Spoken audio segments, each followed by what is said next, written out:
Dalawang laban na matindihan mga kamatsa sa last round ng katatapos lang na Super Chess Classic Romania. Wesley So versus World Championship Challenger Sindarov at Keimer versus Van Forest. Yan po ang mga matindihang laban sa last round, pero bago natin i-analyze, iwanan ko muna kayo ng puzzle hatid sa atin ng Internet Chess Club application. It's White to Play. Hanapin nyo po mga kamatsas. Made in 2 Moves Challenge. Ayan. May palaisipan na naman kayo. Pag nakita nyo mga kamatsas, lagay nyo po ang inyong solution sa comment section below. Sa mga wala pang Internet Chess Club application, downloadable lang po sa Play Store at App Store. Napakadali lang. Free lang ang paggawa ng account dito. Magagamit nyo na ang application pang-training. Okay, black dito si Wesley versus World Championship Challenger Sindarov. Ang ginawa po, nag-E4, E5 si Wesley, Knight F3, Knight C6, Bishop B5, at Roy Lopez ang walang kamatayang Berlin variation ni Wesley. Ingat ka Sindarov, draw is coming. Drawish kasi itong Berlin eh. Pero kinaslingan lang po ni Sinda. Ayaw niyang itira yung lagi nating nakikitang anti-Berlin. O dahil nagkasling, nako, lalo kang yari kay Wesley. Papasukin po yung Knight X E4 line. Rook E1. Dalawa kasi tira dyan eh. D4 o kaya Rook E1. Nag-Knight D6 para may threat muna sa Bishop. Tinagpas muna ang pawn sa E5. Siyempre, di pwedeng kainin yon. Kakainin yung Knight, magkakaroon pa ng check, maku-queenless pa. Kaya obligadong takpan ang E-file. At nag-Bishop F1. Panahon naman na para itakbo na ang light square bishop at hindi po basta-basta pinagpapalit ang bishop sa knight ng ganun-ganun lang. Lugi ang white dyan. Kaya nireserba muna. Kinain na, takes at nag-castling. D4 syempre para pakawala naman po ang development ng dark square bishop. Bishop F6, atras lang at rook E8. Dito pa lang ay talagang nagbabadya ng palit-palit, exchange si Wesley. Nag-Knight C3. Yan ang medyo kakaiba. Pero ito po, natandaan ko, sa dinami-dami kasi nang na-analyze sa nating laro ni Wesley. Laro ni Wesley ito kay MBL. Tinirahan ni MBL si Wesley ng Knight C3. At nanalo si MBL noon. Yun ang pagkakatanda ko. At kinain na po, takes. Aba, tinakes din. Yun lang. Bihira po yung nagtitakes dyan sa D4. Bishop F4. O yan kasi ang laman yan eh. Pag kinain yan, may ganito, malalim din kasi yung diskarte ng puti dito eh. Tingnan nyo po ha, 1 pawn down dito ang white. Kasi nag-sacrifice pawn. Pero tingnan nyo naman, yung mga paparating na laman. Napaka-aktibo ng knight, napaka-aktibo ng bishop, may pressure sa C7, at nag-C6. Check, diretso. King F8, takes. At nag-Queen F6 muna. Aba, medyo matindi ah. In between muna. Bago kainin ang knight, may threat beaten muna sa bishop. At nag-rook D1. Ha? Okay. Kasi pag kinain po ang bishop, may Queen E7 checking G8. Paki-imagine, kakapturin ang knight, may back rank matchas. So, hindi pwedeng iwanan ng queen ang E7 square sa madaling sabi. Kinain naman na yung knight. Binawi na. Queen E4, threat sa bishop, depensa, at may threat pa doon sa H7. Grabe, multiple ang purpose. Nag-bishop to B6. Siyempre, hindi pa basta-basta makain yon, hanging pa po ang bishop sa F4. Nag-rook takes D7. Okay. Nag-rook D8, hinamon ng rook to rook. Kinain naman po ni Sinda. Kasi, kung dito pupunta, ano meron? Magbi-bishop takes F2. Ay, grabe, may exhibition pala na ganyan. Pag kinain ng king, knight D6. Ay, grabe, tindi. Threat ang queen, threat ang tore, hindi makapalag ang bishop kasi nakapin. Ayun, biglang winning ang black pagka ganyan, mga kamatsas. Balik po tayo. Kaya kinain na lang ni Sindarov, kain, at nag-bishop D3. Bakit naman hindi kinapture ito? Alamin natin mga kamatsas, kasi may dapat klaro tayo eh. Queen takes H7, may Queen F6 babalik ulit, may threat sa bishop, may threat doon sa pawn B2. Kung check lamok lang eh. Merong King E7 lang na simple, lalabas lang, walang kasunod. Di ang gagawin nito babalik. Tapos may Queen takes B2 naman. Ibig sabihin, kwentado ni Wesley mga kamatsas ang mga bagay-bagay sa loob ng ganyang variation. Balik tayo. Kaya pala, okay, balik tayo. Bishop D3, hindi kinain yung H7, ano? Nag-Queen F6, threat ang pawn B2, nag-C3. Yun nga lang, sa ganitong bishop, mga kamatyas, naalala ko yung libro ni Mark Dvoretsky na doon ay diniscuss yung bishop versus knight. Kasi dito possibility maiwan bishop versus knight eh. O sa ngayon bishop pair pa, pero kapag ang isa diyan ay na-exchange, lalo na itong dark square bishop na wala, light square bishop versus knight, usually lumalamang po yung may bishop sa ganyang endgame. Tanggalin niyo yung queen ha. Ang matira lang po ay knight and bishop. Yan lang ang itira niyo sa isip niyo, tapos mga pawns. Lumalamang daw yung bishop dun eh. Sabi ni Dvoretsky sa libro niya. Knight D6, Queen E5, hinamon po ng queen to queen. Takes, ayan na nga.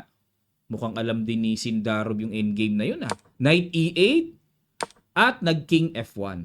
Dito po, hindi makapangahas. Grabe yung Tagalog, no? Makapangahas na capturein ang libreng pawn sa H7 dahil titirahan po ng G6.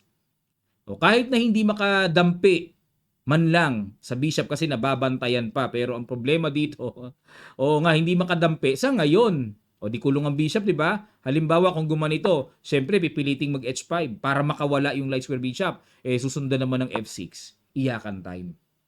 Kasi King G7 is coming na, makukulong na yung bishop. Tendency nito, capturein na lang yan, takes, tapos kakapture pa rin dito, pero lamang pa rin ang black dito, mga kamatyas. Isang pyesa yan May knight G4, unti-unting babawiin yan. Ay, nako, delikading ang puti dito. Okay, balik tayo mga kamatyas. Kaya ginawa na lang dito ni Sindarov na King F1 dahil endgame na, King must be active, iwas pin na rin, at nag-H5. Panahon naman na para iilag ni Wesley, baka mamaya mag-good timing makuha nga yan ng buong buo. Nag-H4, King E7, activate the King, King E2, G6, Bishop F4, Knight C7. Ayun, para lilipat sa E6, Bumishop G5 check, King D7 at nag-A4. Ayan. So dito po kasi, kung pilit at pilit ang usapan, talagang makikitaan natin ang mas may pilit si Sindarov. Nasa kanya kasi ang bishop pair pagka ganito. Nasa puti ang pilit Pero syempre, not easy. Hindi madaling trabaho mga kamatyas. Knight E6, kakapture na yung bishop, umatras, at nag-A6 muna. B4, Bishop C7, ayan, magda-Knight F4 check, nag-G3. Kung mapapansin nyo po, pinapanatili ni Sindarov na makaiwas sa mga exchange para mapanatili ang bishop pair niya. At nag-A5 na. Okay. Nag-Bishop C4. Capturein ba yan? Nag-F5. Bishop E3. At nag-King E7. So, waiting na lang po si Wesley dito. Ano gagawin mo? Sige, atake ka. Depensa lang ako. Ayun. Pinapa-atake nga ni Wesley. Maraming naiinis pag ginagaya ko. May mga naiinis pag ginagaya ko yung boss ni Wesley. Marami naman natatawa. Di ba? Saan ako? Doon sa iintindihin ko yung nai-stress o iintindihin ko yung natutuwa? Doon ako sa less stress. Doon tayo sa masaya, di ba? Kulit ng mga ang boring Kumbaga parang malungkot siguro ang kanilang buhay. Wala tayong magagawa dyan. Okay, nag-F4. Kasi po mag-F4 dito si Wesley. May ganyan diskarte. Kaya pinigilan ni Sindarov. Yun nga lang mga kamatyas, habang nagsasara ang posisyon, syempre umihina rin ang bishop at lumalakas naman ang knight pag close and semi-close ang nagiging position. Kinapture na, capture at nag-B5. Ay, grabe. Binanatan ni Wesley ng mga binibiling tears. Tears of joy, Yun, kinapture na ni Sindarov. Wala na siya magawa dito mga kamatyas Kasi kung kakapturein niya ito, takes, may ganito Yan lalim nung nakita ni Wesley. Malupay sa mga panablahan. Makakain din to So pag nawala na yan, wala na. Ito na lang usapan. Paano pa ma-atake ng puti itong mga pawns na to? Malabo. At hindi naman makabishop dito para depensan kasi may knight D4 check mga kamatyas. Huli yung bishop. Di ba? Balik po tayo ha. Kaya kinain-kain, nag-A5. Ayan, sa pag-asa dito ni Sinda na makakatulak ng A6, A7, and mag-A8 queen. Pero nag-King D7. Good move. Pang-abang ni Wesley. A6, King C8 hahabulin eh. A7 may King B7. Bishop C5. Ayan, talagang pilit na pilit dito si ano. Teka muna. Ang tanong dito, saan dadaan muna yung White King? Saan dadaan? Dito, hindi pwede. Dito, hindi pwede. Ang maaaring daanan is, ayan, yung C5 square. Nag-Bishop D8, King D3, King C7, King D4. Kaso may check eh. Pagkalalapit na, papaalisin ni Wesley eh. Nag-King D3, Bishop D8 ulit. King D4, Bishop F6 ulit. At, ayun, nagchacha na. Nauwi po sa tabla. So, not bad for Wesley, mga kamatsas. Not bad. Ibig sabihin, talagang matindi pa rin si Wesley. Hindi siya tinalo, no? Yun nga lang, mga kamatsas, bago tayo lumipat sa ating next na pag-aaralan, yun ang talagang pang-championship talaga na bakbakan, isa lang ang panalo ni Wesley. Kay Alireza Perusia pa. Hindi nakalaro kasi default, win by default. Ayan, at lahat po ay tabla. Ay, matindi ito si Wesley, no? Talagang makapal ang pagkakahoy, matibay, hindi inaanay. Walo fights. Ayan, bago tayo mag-analyze sa ating susunod na pag-aaralan, mga kamatsas, yung championship talaga na naganap sa last round, pasubscribe naman po ang channel na to, mga kamatsas. Maraming salamat po. White dito si K-Bear kontra kay Van Forest, ang sinasabing pinakagwaping na player daw ngayon. Marami nagagwapuhan dito eh kay Van Forest eh. Oh, sabi sa comment eh, coach, ang lakas ng kamukha mo.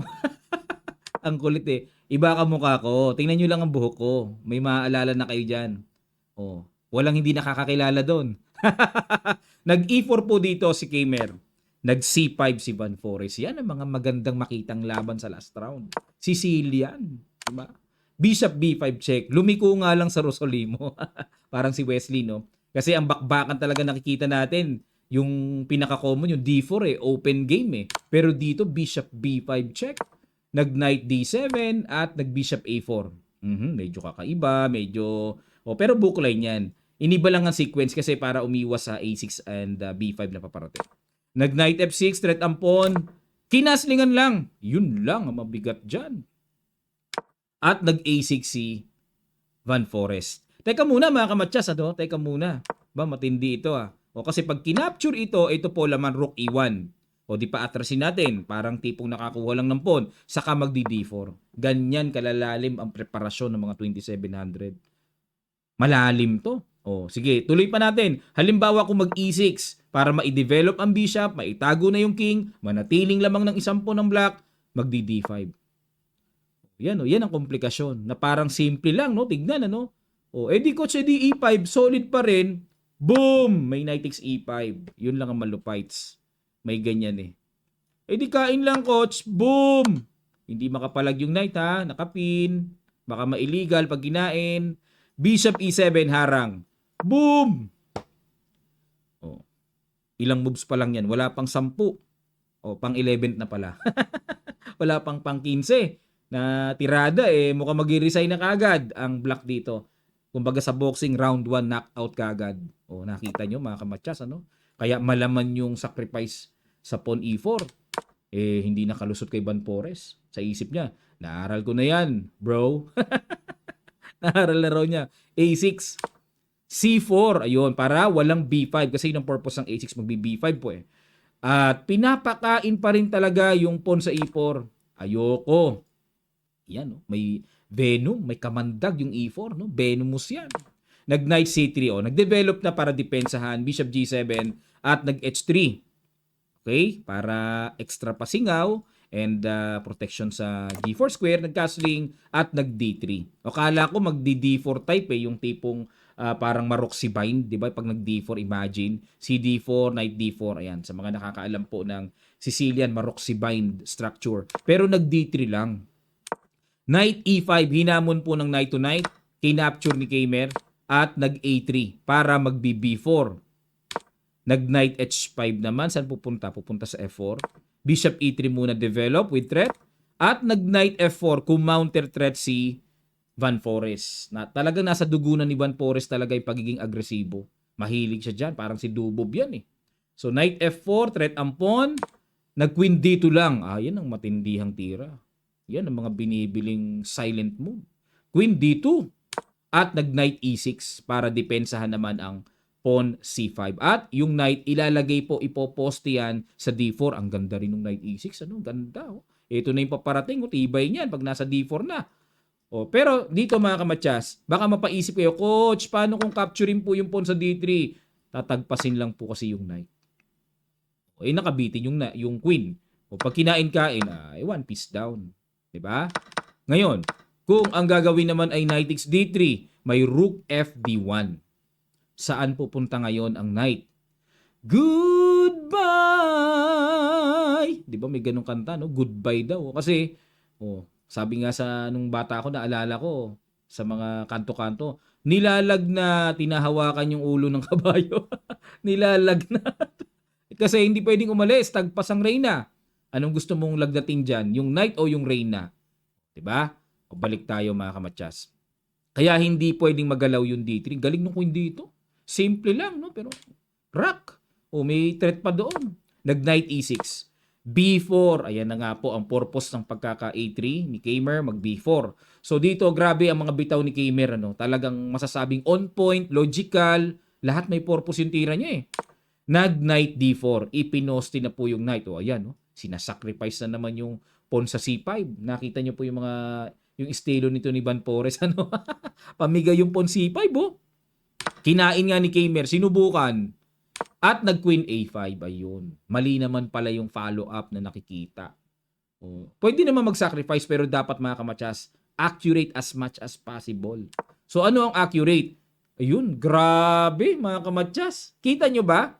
Sige nga po, ipapasol ko sa inyo ba? Papasil nga. Ano kaya sa palagay nyo, no? Black to play, mga kamatsas. Ano kaya ang good move na dapat bitawan dito na na-miss ni Van Forest? Sa ilang sandali lang, tutuloy kagad natin. Start.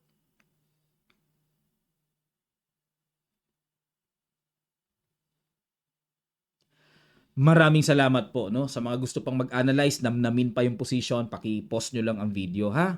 Pasol na maganda to eh. Bishop takes h3 mga kamatsas, may ganun na pala. Na hindi pwedeng capturing ng pawn, may knight f3 check, makukuha ang reyna.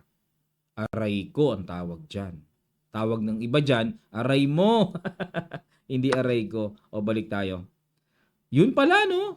Takes, pag kumain kasi dito, may takes diretso pa kasi threat sa knight eh. So, kompleto, the best yung bishop h3. Kaso nag-queen a5, wala naman pala sa isip ni Van Forest yun. Ang gusto niya, simpleng, hindi pala simple to ha. Hindi simple to ha. Hindi pala yung pawn ang kuntirya. Ito po, imagine, queen takes knight, sacrifice, queen takes knight e2 check. Ay, Salbahiski. One piece down. Ang puti ang gusto niya. Nag-knight d5. Siya naman ang pinakitaan dito. Ni Kamer.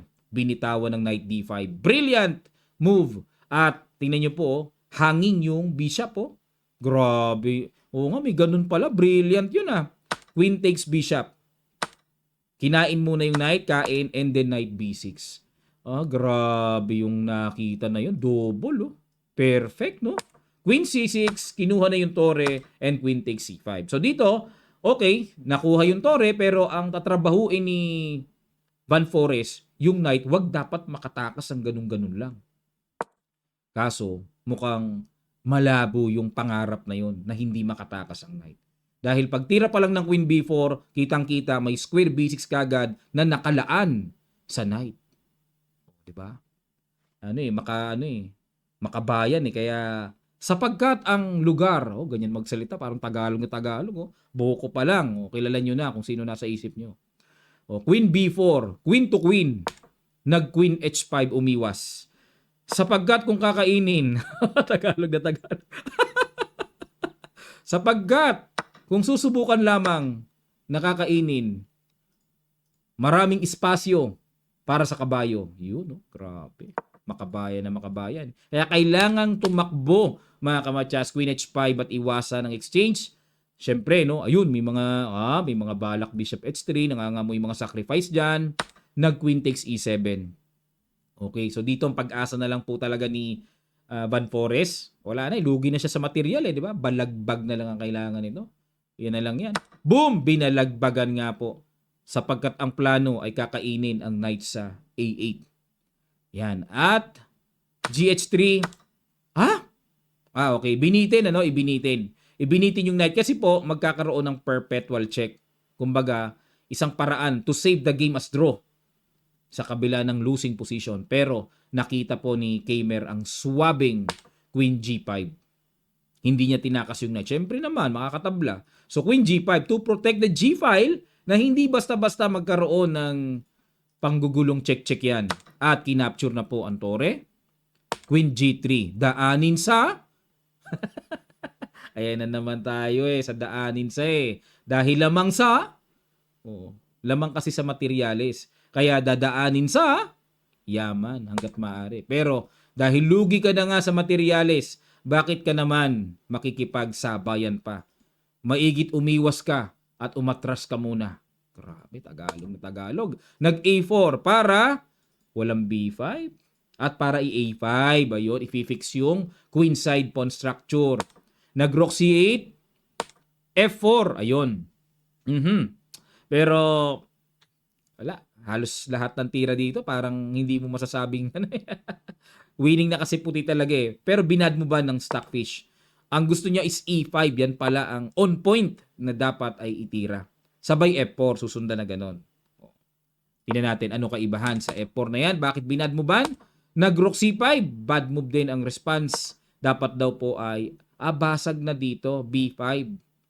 Basag na. Pero nag-rook C5.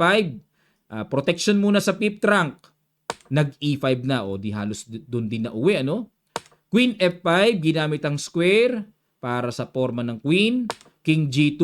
Okay. Develop. Ingat-ingat. Queen D7. Parang dito nag-aabang na lang si Van Pores. Sige, lamang ka ng tore. Quality up ka sa exchange. Pero anong gagawin mo? Para siyang may challenge. Anong gagawin mo muna? Nag-Queen H3. Hamon, daanin sa ilag muna. Queen C7. Queen F3. Nag-Bishop F8. Okay. Waiting. Queen E4. Queen D7.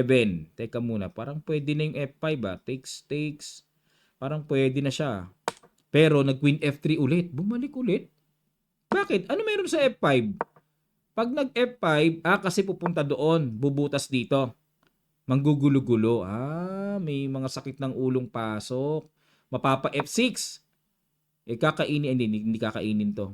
Lugi pa rin ang black dyan pag kinain to. Queen E6 lang. Kumbaga placing muna, no? Pero still, I believe winning pa rin ng white dyan. Pero nag-Queen F3. Rook C6. Abang-abang lang. Rook A2. Ayan na. Unti-unti nang pumuporma si Kaymer. Rook B6. Silip. Dungaw para makaatake. Rook F2, sinecure talaga ni Kaymer na hindi pwedeng maatake yung kanyang king. Bantay sarado, gwardyado. At nag-A5. F5 na, umatake na po. Kinain. Queen takes F5. At nag-Queen E8. So hanggang dulo talaga, hindi pwede. Walang karapatang makipag-exchange ang black dyan. Otherwise, tinatanggap na niya ang kanyang pagkasawi. Sarap may Tagalog, Sawing palad pagka kinain kagad ang queen sa madaling sabi. Mga iniibig kong kaibigan. Ayun. Nag-rook A, E2. Pupunta dito sa E4, G4. May mga ikot-ikot na ganon. Or E6 sa isang banda. At nag-Bishop H6. Uy, naku, may sundot doon. Kahit pa paano, may mga sundot-sundot. Nag-E6 na. Yan ang mga binibiling tears na naman. E6, sacrifice siya na. Pamigay ampon, di ba? F-E6, nag-Queen G4 check, Queen G6. Bakit? Gets na. Kasi kakantahin ko sana yung bakit kaya ang buhay ng tao mayroong mayaman. Mayaman talaga sa pyesa. Anong kasunod nun? May pighati sa mundo. Naiba yata lyrics, coach. Balik tayo. Okay. So dito kaya nag-Queen G6 humarang. Okay? At napilitan na. Yan na nga iniiwasan pero sa pagkakataong ito ay mas mainam na natanggapin na ma-exchange ang queen. At malugod namang tinanggap dito ni Kmer. Rook B2. Ayan, hinamo na po ng rook to rook at nag-rook B4. Kasi kung aalis lamang, ay buong-buo namang makukuha yung pawn B7. Kaya kahit papano, itong rook B4 pag kinain, magkakaroon ng pass pawn. Sa isang banda, pwede pang depensahan yan, makagulo-gulo pa. Pero kinain na rin po ni Kmer. Takes at nag-C5. Hindi naman ite-threat pala ng rook B2. Kasi pag tineret ng rook B2, imagine, may bishop F8 para depensahan. C5.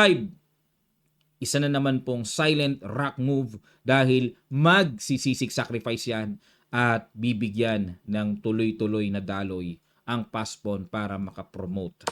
At nag-bishop F8, dinipensahan ang C5. Nag-C6. O yan ang mga binibiling tears of joy. At nag-A5, mag-A7 mamaya and mapromote na, bishop C5 at ang huling bitaw na pangtanggap, pangkuha ng $100,000 US. Rook B2 ang tears. Yan ang malupites. Bakit po naparesign dito si Pogi? Maraming nagagwapuhan dito. O rook B2 kasi sugswang na eh. O halimbawa, King F7, A6, King E7 habol para abutan, may rook takes B4 na. Maninimot na pag kinain, A7 unstoppable queen. Kung hindi naman po papansinin, check doon, gaganon at doon naman lilipat sa kabila para mang-harvest. Pag nag-King B8, o kahit wag mo nang kainin, King F3 muna, wala na po. Maha-harvest talaga yan. Harvest time, mga kamatsas. White is winning. At dahil po dyan, ito po ang kanilang final standing, mga kamatsas. Bakit kaya? Ayan, Kmer, 6 points. Gabuhok lamang po ang lamang. No? At kay Caruana na 5.5 points. Not bad for Wesley. Palakpak tayo kay Wesley. Not bad. Not bad for the final standing. Third place, bronze medalist. 'Di ba? Oh, tinalo pa niya sa standing si World Championship Challenger Sindarov. Oh, 'di ba? Plus rating ba siya? Yun lang, minus 1.4. From 2754, so more or less ano siya, 2753 or 2752 pag lumabas po. Not bad, konting-konti lang, gabuok lang na rating yan. Isang panalo lang yan, bawi yan eh. Kaso kung mananalo. kumbaga nga sa pagkakahoy eh, talagang hindi malalapitan man lang ng anay sa tindi ng pagkatabla. O, di ba? Yung nakita nyo sa thumbnail, no? Ang kapal ng kahoy, no? Talagang hindi pwedeng lapitan ng anay.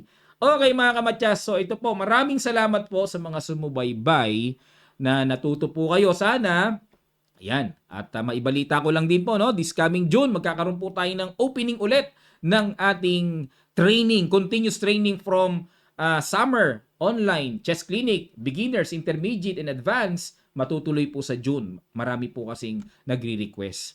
Maraming salamat po, mga kamatyas. Sana po doon, kung di man kayo naka-attend sa ating summer clinic, pagkakataon nyo naman maka-attend po. Maraming salamat at magkita-kita pa tayo sa mga susunod pa nating chess updates. God willing.